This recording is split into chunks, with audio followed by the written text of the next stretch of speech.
Hello, everybody. We got some people starting to roll in. Welcome to the 2026 Hyperspace Challenge webinar series. This is our first one of the year. We're starting off with a bang. We got a really good show for you guys today. A top-notch panel has agreed to join us today for a conversation about acquisition reform and what it means for small businesses. So first of all, thank you so much, everybody, for joining us. My name is Kelly Stafford. I'm the interim program manager for the Hyperspace Challenge, and I'm coming to you live from Q Station in beautiful, chilly Albuquerque, New Mexico. I'm joined by Carol Welsh, who's going to be our moderator today. She's the CEO and founder of CRC Consulting. And Carol retired from the Air Force in 2013, has a rich and varied background in defense.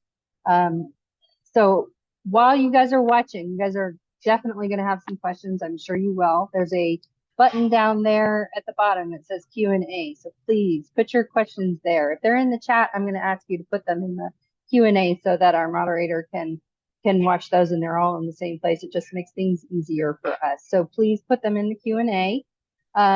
This series is part of an ongoing series hosted by the hosted by Hyperspace Challenge, the Air Force Research Lab, and U.S. Space Force to strengthen the connective tissue between diverse communities within the space industry.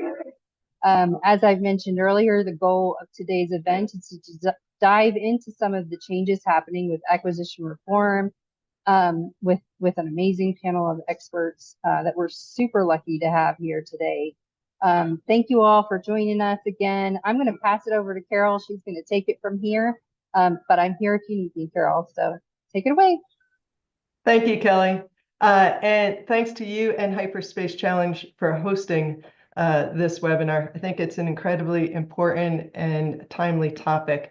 And I'm pleased to see that there's so many people that took time out of their busy day to sign up for it.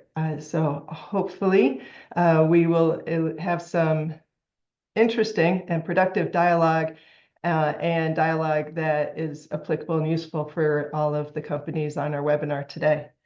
So I will start with a short introduction of myself, and then I am going to pass it to each of our panelists to introduce themselves, and then we'll roll into the questions. And I would really like to reiterate what you said, Kelly, about people asking questions. Please, folks, this is for you. We have this incredible group of panelists here. They're very busy as well, and they're taking the time out to help you. So please make the most of it and send in your questions.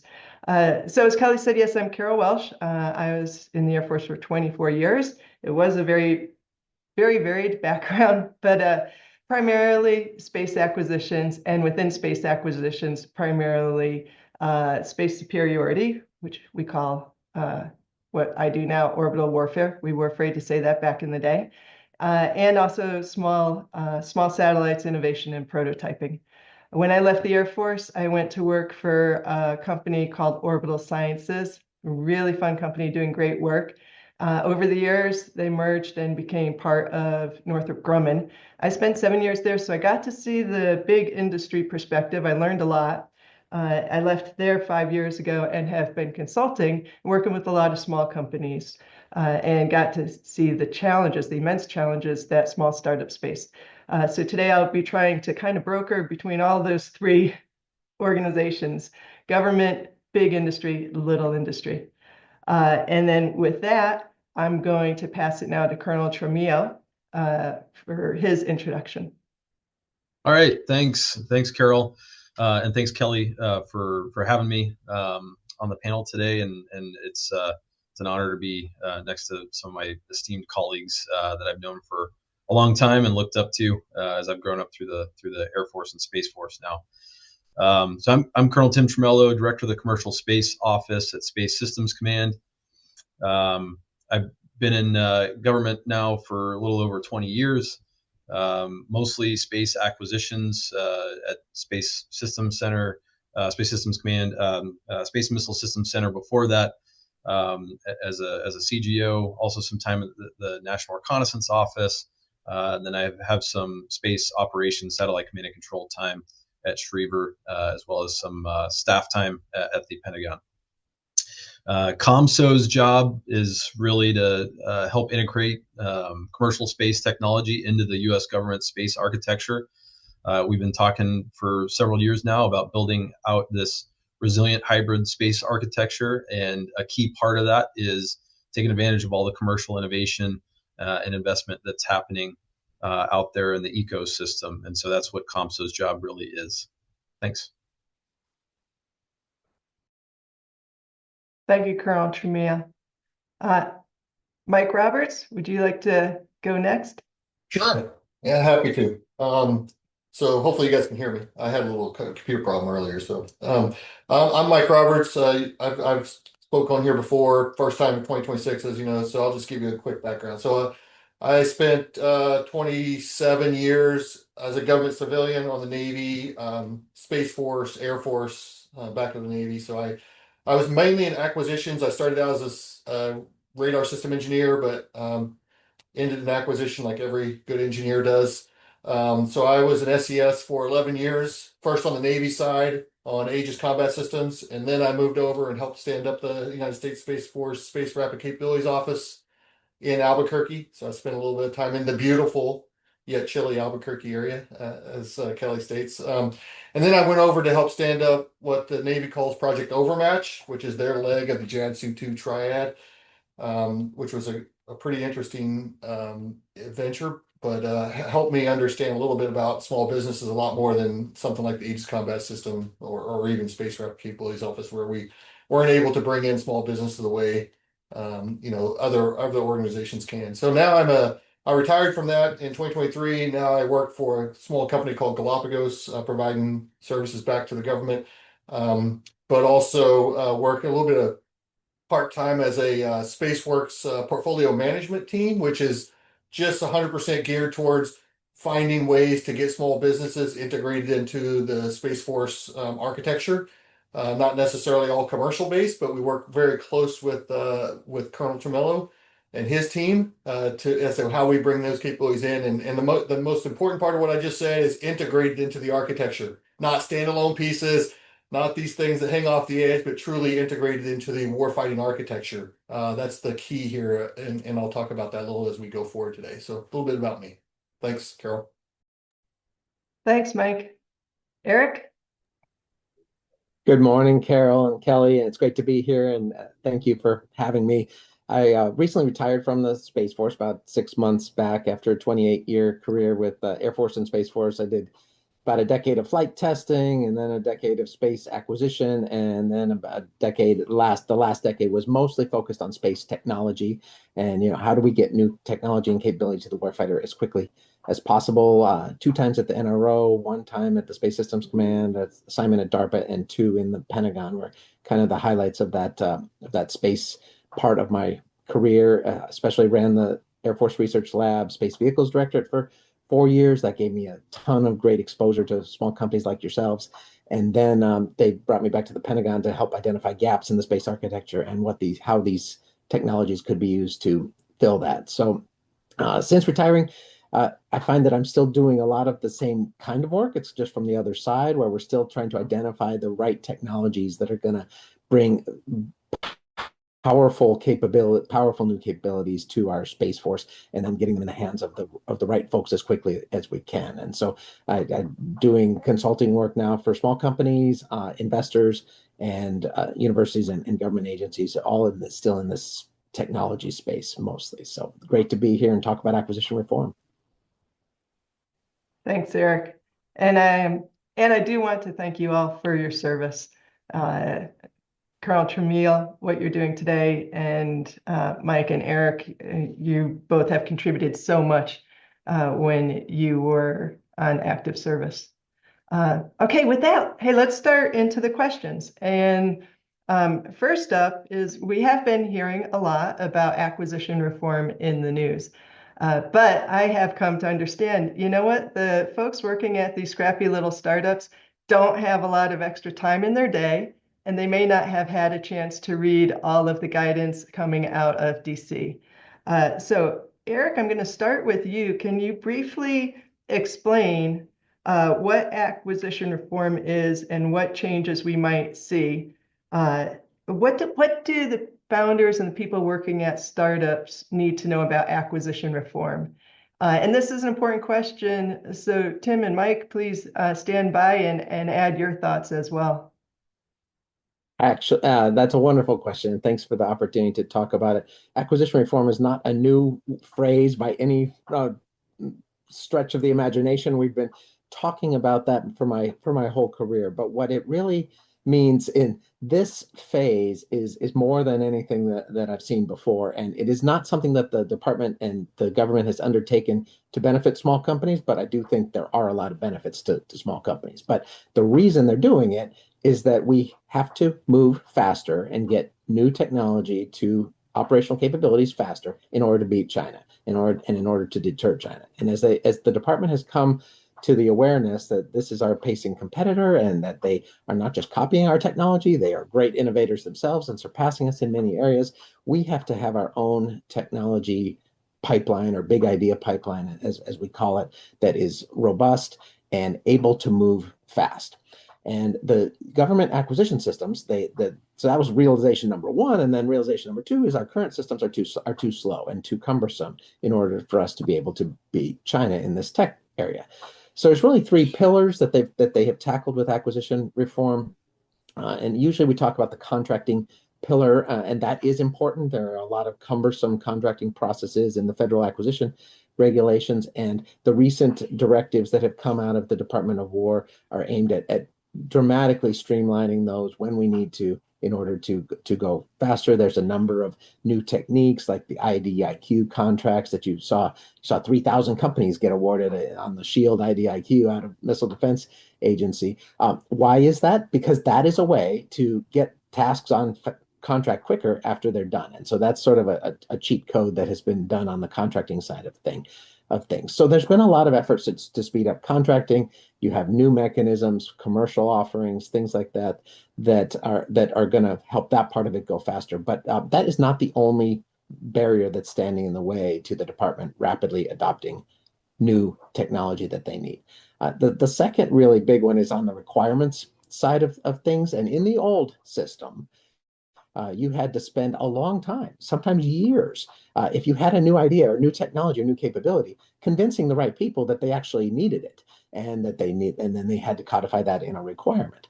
And what the department did last fall was they basically blew up the JCITS process as we knew it. They said, no, you can go ahead and start on new programs without an actual, formally approved requirement. That's a really big deal. And that removed another of the barriers to going fast and rapidly fielding some of this new technology.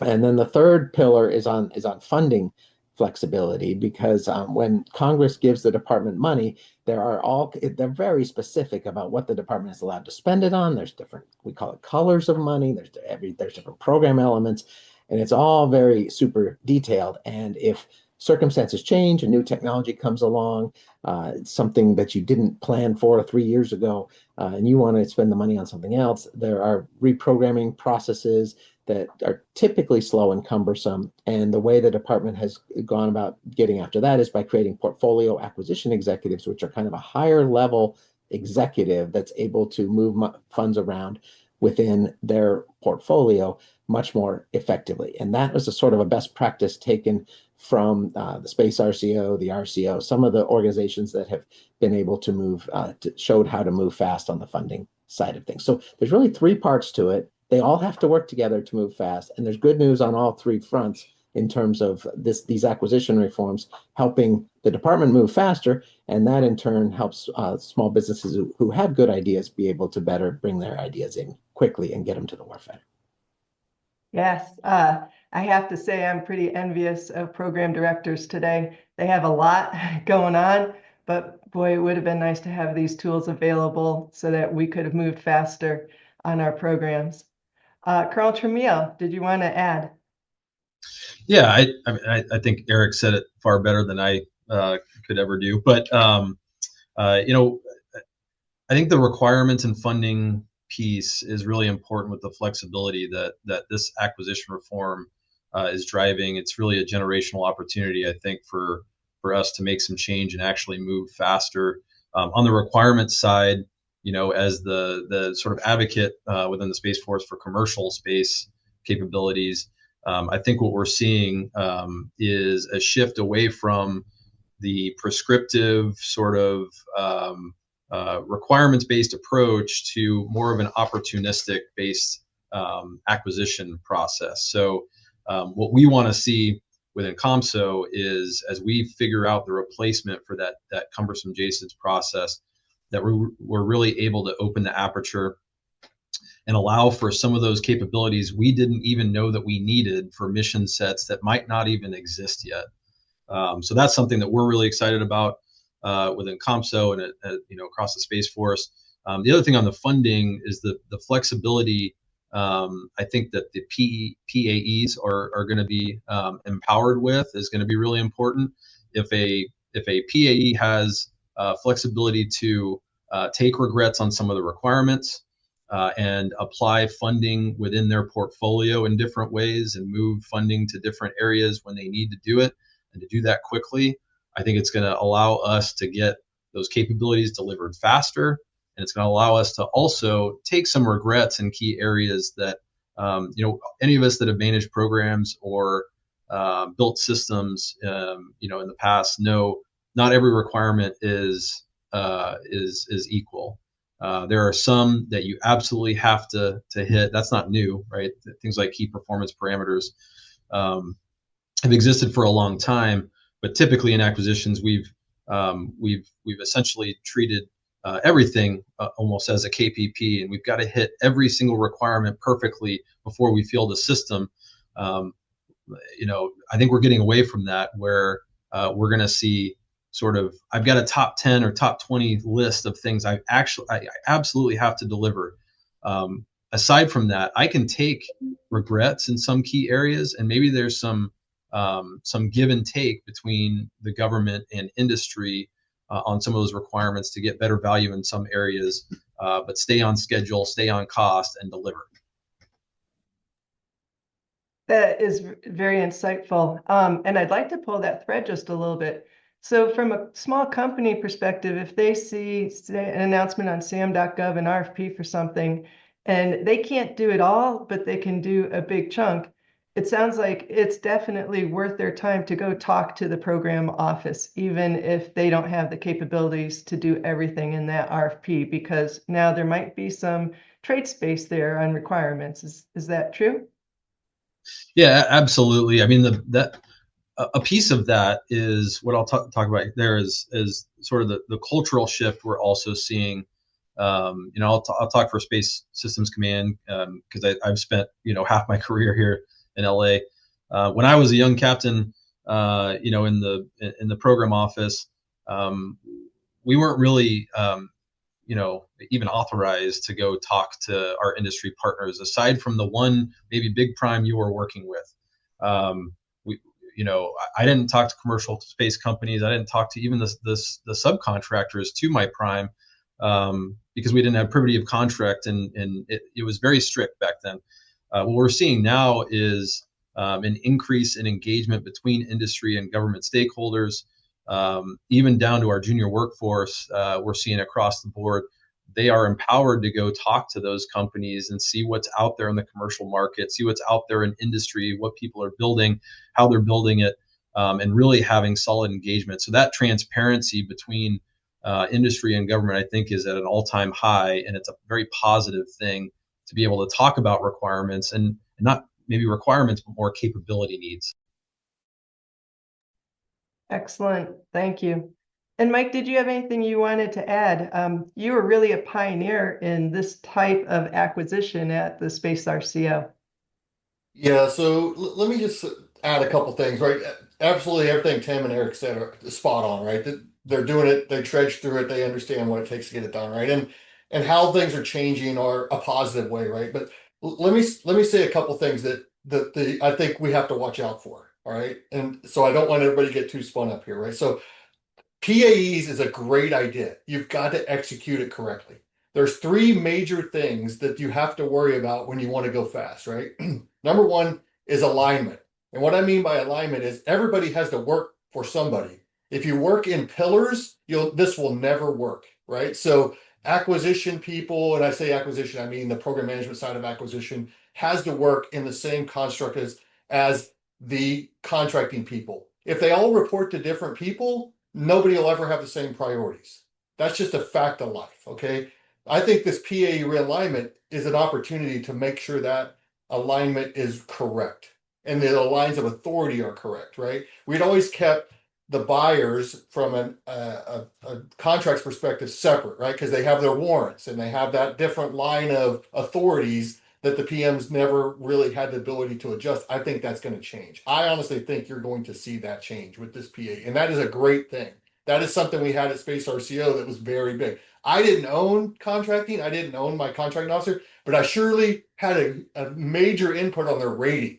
And that's a big deal, right? How they get promoted and how they get rated is a big deal. So I had a big input on that, and that was the leverage. And they may do the same thing here. The other one is you've got to come with all the authorities. Give the PAE the authority to move that money around to a certain level and move those people and resources around. You'll get things done, right? Faster. And the last thing I'm going to say is the department level has to change. Okay. And you see them talking about it, but a lot of what they talk about is at the service level. These PAEs are at the service level, right?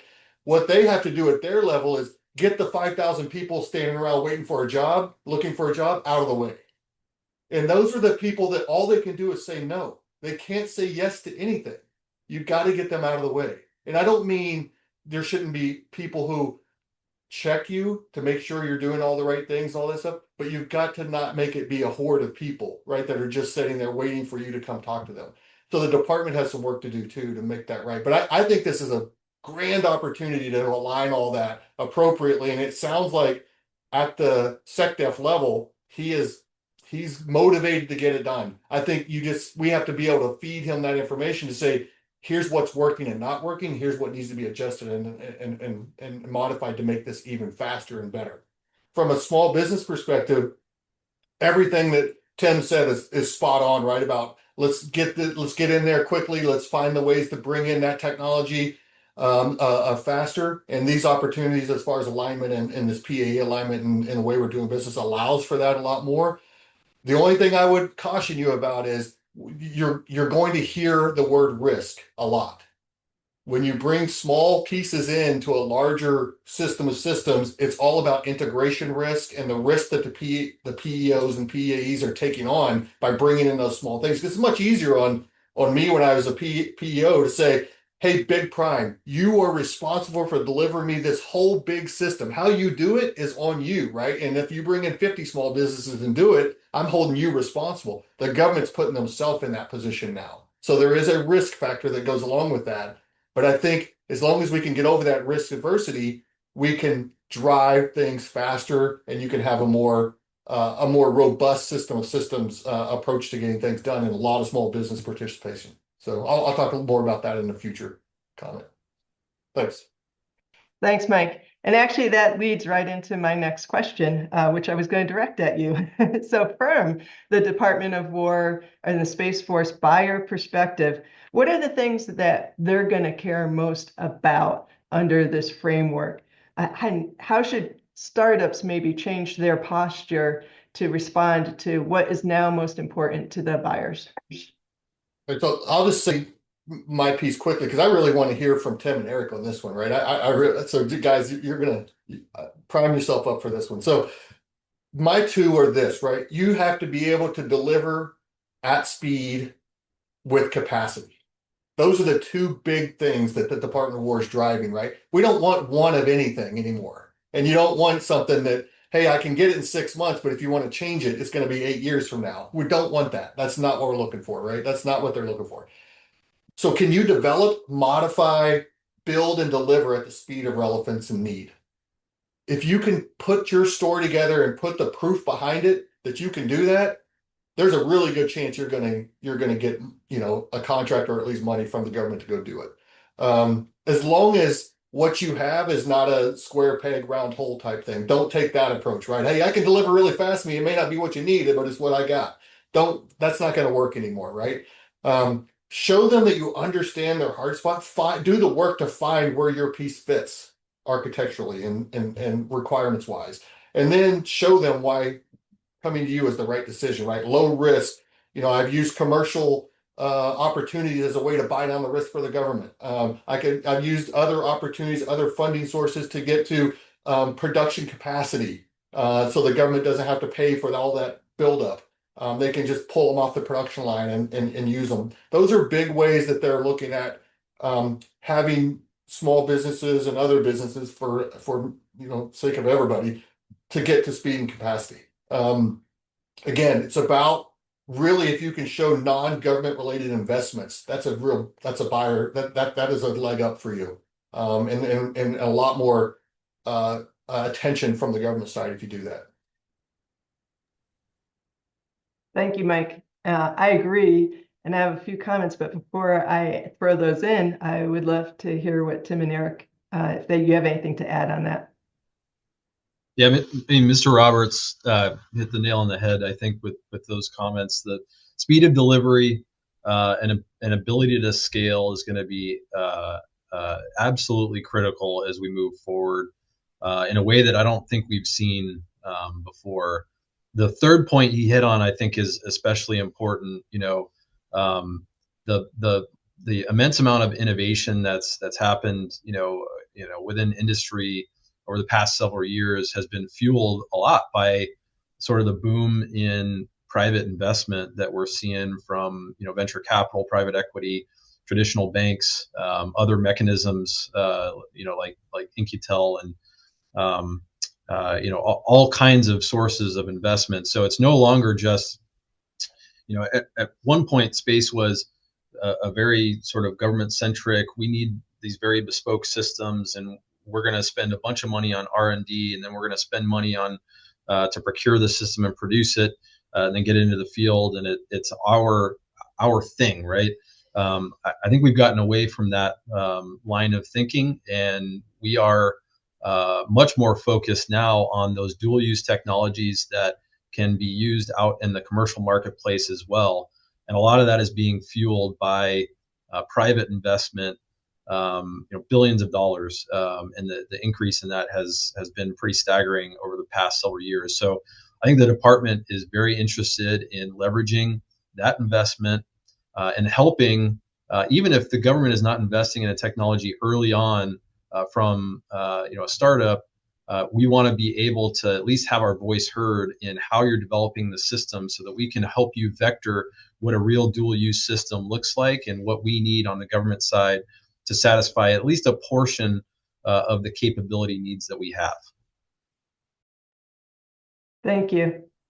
Yeah, Carol, I have three things that I've seen work really well when companies can do them. The first thing is you create the appetite for your capability. The government often doesn't know what they want. I mean, they do their best to do horizon scanning of technology, et cetera, but they are never, what I've seen is that the companies in general are way ahead of what the potential capabilities from and implications of these technologies are. So there's an education process, and you need to sort of explain to the government the benefits of your technology, and not expect them to just tell you what they want. So you create your own appetite within the government. That works really well when companies can do it, and it isn't that hard to do. The second thing that there really is important now is this privately funded prototype drive. So if you do have investors or backers or dual use technology that brings in some commercial revenue, and you can privately fund your prototype, that greatly accelerates the whole process. And that greatly reduces risk to the government, because the government risk question, the R word was already brought up before, and it's so true that if you come to them with a very immature technology, they're just going to see risk and maybe not want to pursue it. But if you come to them with a mature prototype that's already working, oh look, I guess that thing actually does work. I mean that is just true across the board. So privately funded prototypes is a really big deal. I call that the Tony Stark model of acquisition, because nobody told him to go build Iron Man, but after he built it, sure looked interesting and useful.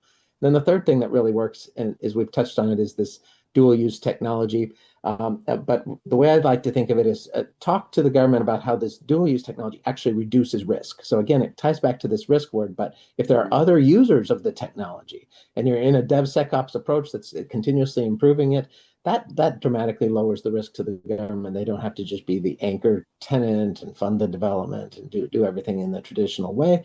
They can just kind of buy a little bit, see if they like it, and if they like it, buy some more. Those are the three things that really work well when I think when selling to the government in this new model. Thanks, Eric. That is very helpful. Okay, I am going to speak now on behalf of a small company called Carol's Rocket Company. And I have been building this awesome new propulsion system in my garage. But darn it, it seems every time an opportunity comes out, the government just goes to the large vendor. So the only hope I had was to get my SBIR contracts from the government. And now I hear there's this acquisition reform stuff, and there's not going to be today, currently, SBIRs are not authorized.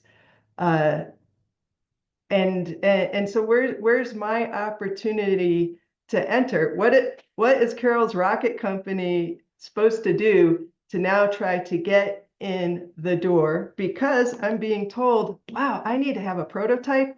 I can barely afford an engineer to help me build my rocket, much less get the funding for a prototype. And I'm not going to get that funding now from SBIRs. So Colonel Tramiel, I'm going to put you on the spot a little bit. Do you have suggestions for Carol's Rocket Company? Yeah, it's a great question, and you know, I won't pretend to understand the stress that kind of scenario, that example places on, you know, our small businesses and startups right now. So I feel for you. You know, I won't get into sort of, I don't want to get ahead of Congress and where they are with the deliberations on the SBIR reauthorization or any of that. But what I will say is that the SBIR program, first and foremost, has been a critical part of how, you know, the department and specifically the Space Force has matured some of those technologies that we're going to need in the future fight. Not to mention, you know, these are also non-dilutive sources of funding that I know is very attractive to small businesses and startups as they do all of their fundraising to mature and then scale, you know, their capability.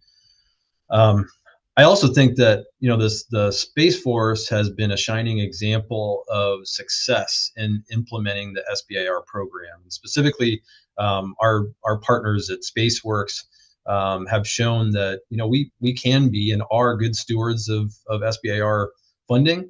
We have a good track record of transitioning those technologies into real capability. Transition means different things to different people, and there's different ways to do that, right? Not every company building, for instance, a propulsion system is going to, you know, go get be a prime on a program of record, right? We buy capability. We don't necessarily buy components within SSC and within the Space Force, but there are other ways to transition, things like partnering with some of the primes, whether those are the big traditional primes or the up and coming primes that we're seeing entering the ecosystem. There's a lot of different ways to actually transition that we're starting to see more and more of.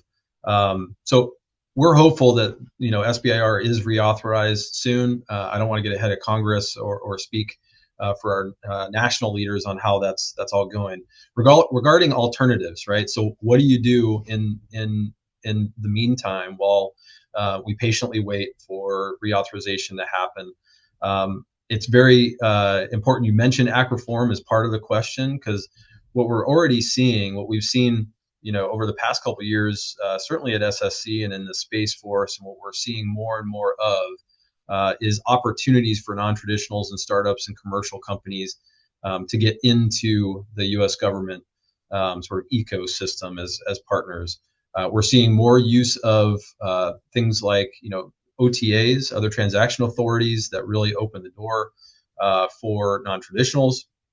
We're starting to see, you'll see in the news almost daily, it seems like, a boom of CSOs or commercial solution openings, also, you know, hitting the streets in terms of solicitations and contract awards. Those types of mechanisms, which are supported in the acquisition reform push, often come with things like faster proposal to award timelines, which allows small businesses and startups to get on contract faster and generate revenue faster and actually build. It also includes more favorable frameworks for protecting your IP, which has got to be important to you as you build your system and you want to protect your, quote unquote, secret sauce. And these can be pretty significant sources of revenue as well. Some of those OTAs and CSOs that we're seeing out across SSC and the broader Space Force, they're not sort of like the cyber projects that are hundreds of thousands of dollars or a couple $1,000,000. In some cases, they are very meaty, big agreements and contracts for large capabilities. Now, on the flip side of that, right, I won't ignore the fact that there are fewer of those opportunities, right, OTAs and CSOs, than what you would see from the SBIR program. So we definitely need the SBIR reauthorization to go through. I understand all of the concerns with how execution of the SBIR program can be abused. But again, I think that the Space Force has been a good steward of those dollars and actually executing it in a way that is positive and drives innovation and increased players in the market. The last thing I'll say on that point, please, if you're a startup or a small business, don't turn to bad deals or sources of bad capital while you're waiting. That could be a near-term fix to keep you operating and keep your doors open, but it will not be the right call in the long term. So what I mean by that is, what we don't want to see is while you're waiting for SBIR to be reauthorized and get a project awarded, that you end up taking money from the wrong place. One of our adversaries, for instance, that would be a bad place to be. And it will preclude you from doing business with the U.S. government in the future. So look at those other opportunities that are out there. OTAs and CSOs are just a couple. We're seeing more and more prototyping happening within each one of the program offices across the Space Force. So there are more opportunities for small business to get involved. But please don't take money from the wrong place. Thank you. Eric, Mike, anything to add to that? I'm 80% confident SBIR will be reauthorized in largely its current form within 60 to 90 days. And a lot of companies seem very concerned about it, and it is a source of concern.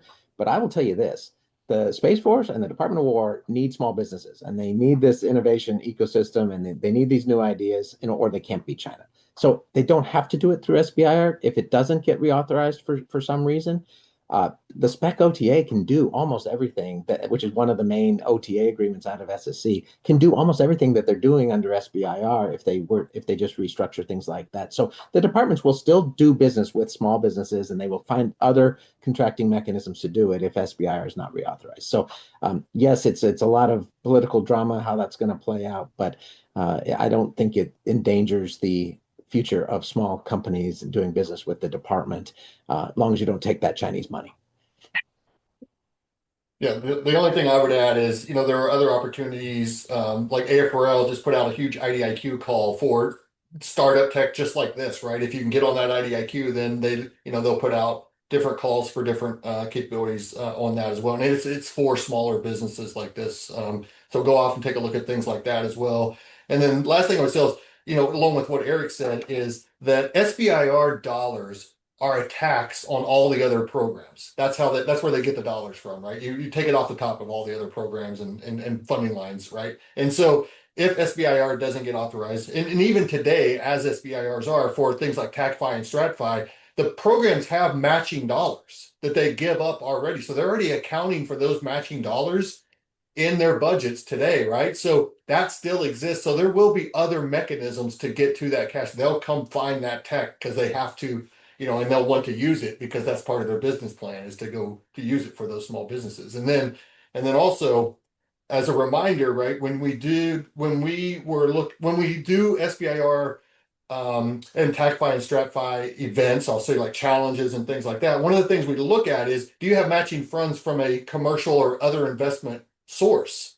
So keep that in mind too, and that this would be a really good opportunity to go find things like that, so that when the SBIR does get reauthorized and the next round comes up, you'll be a leg up to be ready to go on the next challenge or the next event to get that SBIR or TACFI StratFi. Thanks. And just to clarify, to get a SBIR phase 2 or 3, it's good if they have commercial or private investment, but is it a requirement or? No, Okay. not a requirement. Thanks.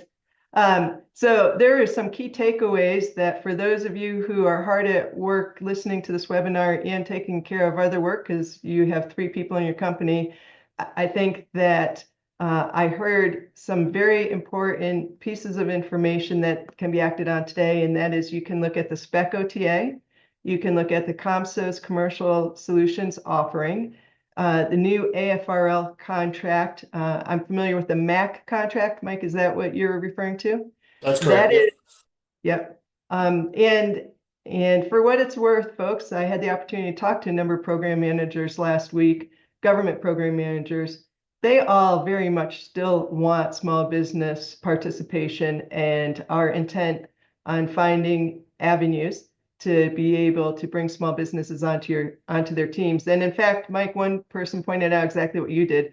Actually, right now they have more money to give to small businesses because their program office is not being taxed to pay for the SBIR program. So there's a little silver lining in that cloud. So I'm going to move a little bit to discussion on dual use because we've been talking about that and how an effective approach is to show that your technology is commercial first. Therefore, the government is not the foundation and not funding all of your development work. But for many companies, it really is difficult to go dual use. If they're going to meet a commercial need, that might not be exactly what the Department of War is looking for. And I know there are some applications where simply there is no commercial need. So do you have any advice, and this is an open question for whoever would like to address it. How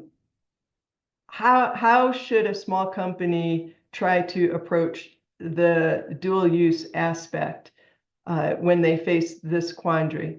Does it go to commercial first and then see how that works for the government, or vice versa? So I guess I would offer, I don't think there are that many technologies that are not dual use or could not be dual use. And the way I think about that is that we don't know what all the potential future, what this future space economy looks like and what goods and services are going to be sold there on the commercial marketplace. And if you look at where we are today, we already have a ton of new things that you would not have envisioned 10 years ago. Even proliferated low Earth orbit communications is something that 10 years ago people said would never work. Only the government would ever care about that, and how wrong they were. So a lot of times, if you look back at history, you can see that things that at first we didn't envision commercial marketplace for, sometimes it emerges, and sometimes the commercial marketplace doesn't exist because of government's giving it away for free, PNT, space situational awareness, things like that.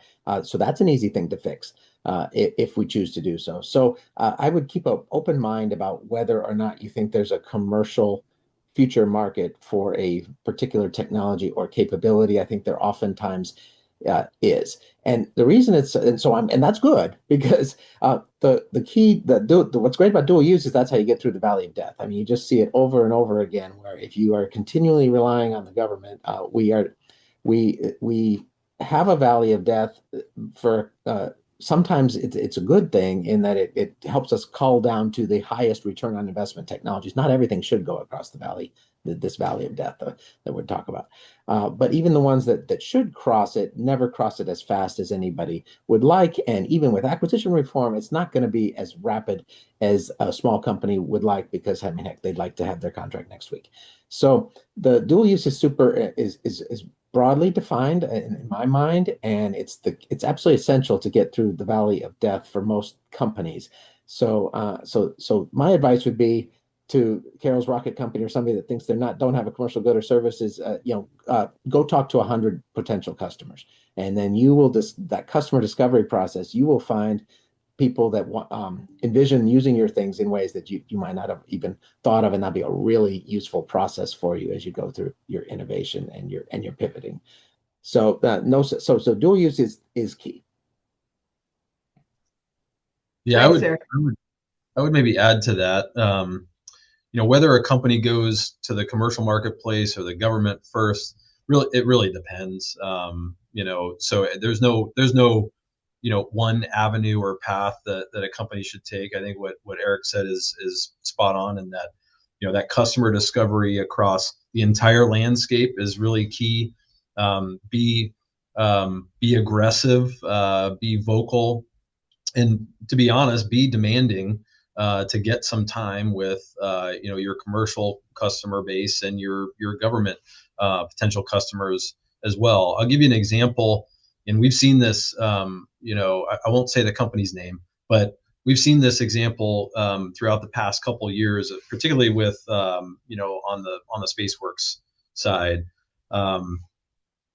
There's a company I met with while I was working for a space development agency a few years ago, and they were just starting out. It was a couple guys from a former very large commercial company, started a new company, and what they were building, they were just looking for an SBIR phase 1 or phase 2, just to get their foot in the door. They ended up getting a direct to phase 2 SBIR project. They quickly turned around from that and started working private investment. And they were doing that before, right? But what they did was they showed private investors that, hey, we now have a specific attributable demand signal from the government. We've got this direct to phase 2. It's not a lot of money, but we're going to deliver on it. We're going to execute. We're going to execute well. And that showed demand signal to private investors. They turned that into a seed round and investment raise based on that SBIR phase 2. The government then turned around, because that company came back to us and said, hey, by the way, we've raised a seed round. There's demand signal also from the private side. We also have a commercial company with a commercial contract with this other company, and letters of intent and those kinds of things. Again, showing that demand signal and bouncing back and forth between government and commercial. That ultimately led to a StratFi project that they were awarded to go build an operational prototype. On the back end of that StratFi, they were able to raise an A round for their funding raise. I think they're up to either a C or D round now, and they have major commercial contracts in place, as well as going after major government programs of record. And that's all in the span of about 4 years or so since I met with that company the first time in their very small office here in Southern California. So you can see that that one company's path to success, it wasn't easy and it wasn't predictable, but they used demand signal from both sides to just grow and scale and get more business. And the most important part of all of that is they executed on the work that they had for both customers. I'm going to add something, Carol, just real quick, if I could. So I'm always the cautionary tale, right? So I think you have to be careful, because the government is a big thing, right? There's a lot of, when you say government, it's everybody, right? Everybody's government. So be careful where the demand comes from and who you talk to. And I say that in the context of dual use, we really want it to be dual use, right? But you will go to some customers on the government side and they'll be like, well, it'd be dual use if you just modified it this way and modified it that way. And you're going to get wrapped into this. It's not dual use anymore. It's a simple single solution to a point problem that the government has, right? So I say that as a cautionary tale, because I've seen that many, many times, especially on working on the SpaceWorks side. That happens quite a lot. But I would say, as an entry point to getting to government requirements, owners, I'll say, you can always use the front door. The front door is a very good source to start with. There's also your on the space side, there's SpaceWorks portfolio managers. They know what the larger requirement set is across the space portfolio. They would be a good entry point as well. You can get their information through the front door. They'll be able to help you point you to the right customers potentially for the tech you have. But the other two gentlemen are absolutely spot on, right? If it's a commercial product today, we're interested. The government's interested. Like, you can just assume that off the top, right? Because they're going to be interested in it because that means they can get it faster and cheaper. And it may fit in there, and if it doesn't, they'll let you know that. But if it's not currently a commercial product, to be dual use, we really need you to do the legwork, like Tim was talking about. That company did, right? They went out and found that commercial separate funding source, separate partner on the commercial side at the same time they were going after the government piece, right? That is the key there. You can't just work one side and then go, trust us, we'll go find somebody on the other side. You'll never get in the door. You got to be doing that dual path. Thanks, Mike. I'm going to pull this thread a little bit more because there's some questions and comments in the chat about the challenges of actually connecting with the right people within the government. Yes, the front door exists, and please don't put this in Space News tomorrow, but many small companies are finding they might get an email back, but there's a lot of companies putting their names into the front door, and that doesn't always lead to fruitful conversation with a TPOC. And those of you who don't know what TPOC is, that's the technical point of contact, usually typically somebody at a development agency such as AFRL that would be assigned to help you mature your technology. So this is a hard question because I think many small companies have tried to crack this nut. And unless you happen to have, somebody like Eric Felt on your board that can introduce you to the right people, how is Carol's, do you have any suggestions, I should say, for Carol's Rocket Company to try to get out there and connect with the right government people and get a good understanding of what the Department of War's and Space Force's needs are? Yeah, so I'll talk a little bit about the front door because it is part of the Commercial Space Office, what we do in our portfolio. I think part of, there's a couple of things there. First thing, we really need to recalibrate sort of expectations when it comes to what the front door is doing, right? The front door is a very small team with some tools at their disposal, and a lot of what they're doing is connecting small businesses to government stakeholders. Before they do that, there's actually an assessment process that we go through to look at some key aspects of a company. What is the tech? Is there a differentiator there? How is it unique to other things that we're seeing across the marketplace? How mature is the technology, right? Is there an operational prototype? Is there a benchtop EDU? Or is it really sort of a concept that hasn't been developed yet? Based on that assessment, the front door team will connect that company with a government stakeholder. Sometimes that is not a program of record. Everyone is chasing that program of record, and that's fine. But you have to understand kind of where you are in your development cycle and where you fit in and where your competition exists. Because a lot of times what we see is companies that have just started out that rightfully truly believe in their concept or idea, but they don't have a clear roadmap on how they're going to develop that technology or capability for the long term, right? You don't have to show us every detail, but you do have to give us an insight into how you intend to take this from concept to demonstration and prototype and operations. So sometimes the front door is connecting those companies with the SpaceWorks team and making sure that they understand what opportunities exist out in like the challenge series. Sometimes they're connecting them with AFRL or DARPA, right? If it's a DARPA hard type of technology, it probably doesn't belong yet at Space Systems Command because we want to field operational capability. Other times we'll actually connect them with the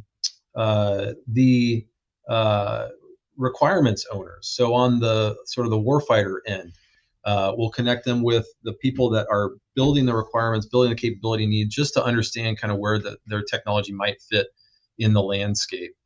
The thing that I will tell you is you have to be relentless in your engagement with and through the front door. If any of you have not gotten a response, come directly to me. You'll all get my contact info.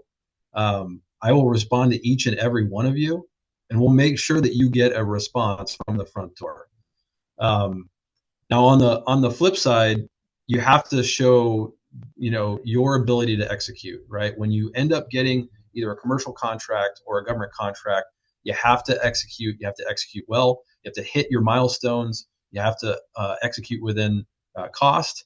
And this is a two-way sort of, transparency mechanism where you have to be honest with us about where you're at in your development cycle, and we will be honest with you about where you fit in the ecosystem.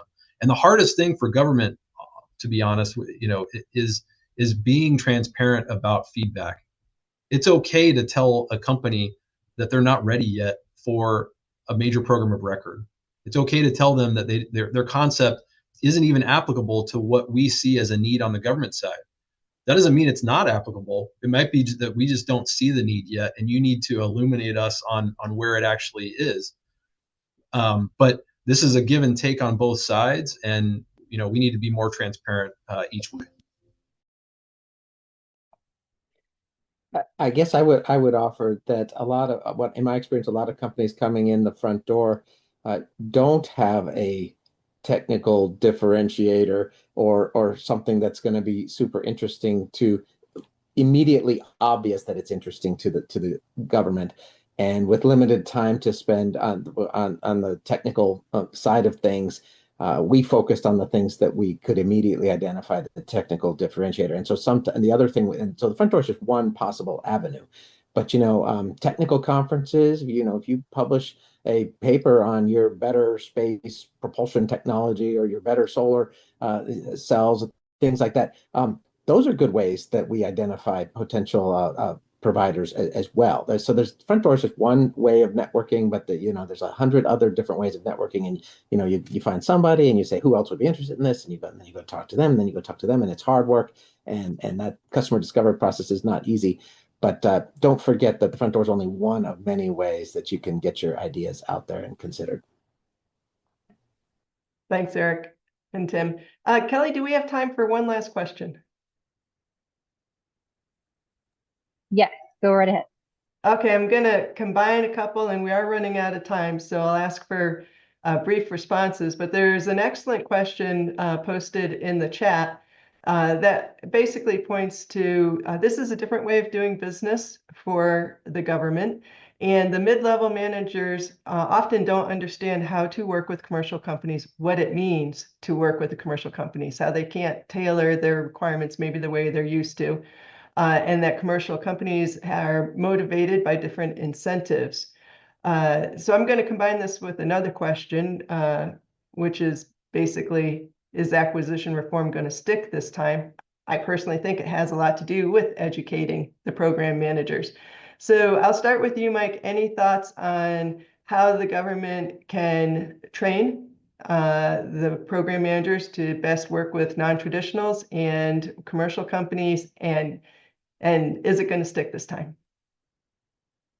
Well, if it's going to stick, I guess only time will tell. So I can't tell you that one. But here's what I would say, right? It's the responsibility of the PEOs and the portfolio acquisition managers to train their staff to get to drive the strategy of that organization down to include small businesses and the inclusion of them. When you do that at that level, you hold them accountable for it. That's the only way to make it's not to go to DAU and have a 2-week course on how to include small business. That is not going to get you there, right? To do it at pace and at speed that they need to, it's got to come from the top down, and that's the responsibility you should put on those PEOs, PAEs, whatever they're called now. That's how I did it. That's how I would assume everybody else should do it, and that's the only way you're going to get it done and to make it stick is make them responsible for it. Give them metrics they have to meet, and then track to those metrics. Thanks. Eric, your perspective? Yeah, it's going to stick because it's the only way to beat China. There's no other way to go fast enough than to harness the power of these small businesses and all of this innovation, and that's why it's gonna stick. The exact form we will see over time, but the basic idea of partnering closer with small businesses to field innovative technology quicker, we got to have it, and it's going to stick. Awesome. Colonel Tremela? Yeah, I mean, so both both of my colleagues had great points there. I think one of the things that we talk a lot about culture often, and it is difficult to change mindset of a large workforce that has been sort of set in a certain way and with certain incentives. So, I think with the acquisition reform, I do believe it will stick.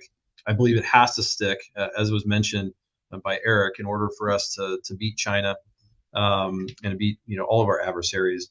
But there's some things on the government side that we can and need to do in order to make it stick, right? The one thing is really making sure that those PAEs are empowered with the right level of authority and accountability and responsibility to manage their portfolios and to have some flexibility with those requirements and with the funding. The other piece, sort of the mid layer, we have to stop thinking about our portfolios as programs, and we have to start thinking about them as mission sets. And so, as the commercial person here in the Space Force, I don't want to own any specific commercial programs. If I do that, I will have actually failed, because every single one of the PEOs today and the PAEs here in the future owns a mission set. How they fill that mission set with commercial buy capabilities or government build capabilities, that's a decision that they have to make. The acquisition reform says commercial first is actually the requirement, but how they fill up that bucket of capability needs, they need to be able to own that. So I shouldn't own any specific commercial programs within any specific mission area. What I need to be able to do is enable them to do that through some specific mechanisms. Something like the working capital fund we stood up in October that allows for pooling of funds from COCOMs and services to be able to go get the best deal for the government for commercial capabilities. Things like contracting mechanisms, TACFI, StratFi are great examples we already touched on. The spec OTA is another example we already touched on. But being able to enable some of those acquisition pathways that make it, frankly, easier for a program manager to take a set of requirements or capability needs and turn them into a program. And then there's some grassroots things that we're doing as well here at SSC, where we're actually talking to the workforce about how you engage with commercial companies. What kinds of questions do you ask? What kind of key indicators of performance or ability of a commercial company do you look at when you meet with them? What kind of questions do you ask them when you engage with them? So just last week we held a ComSo Day for Government here in our spaces. We actually met with representatives from every single program office and talk to them about the kinds of resources that we provide. So it's kind of across the board, and ComSo is here to support all of that shift to more commercial first thinking.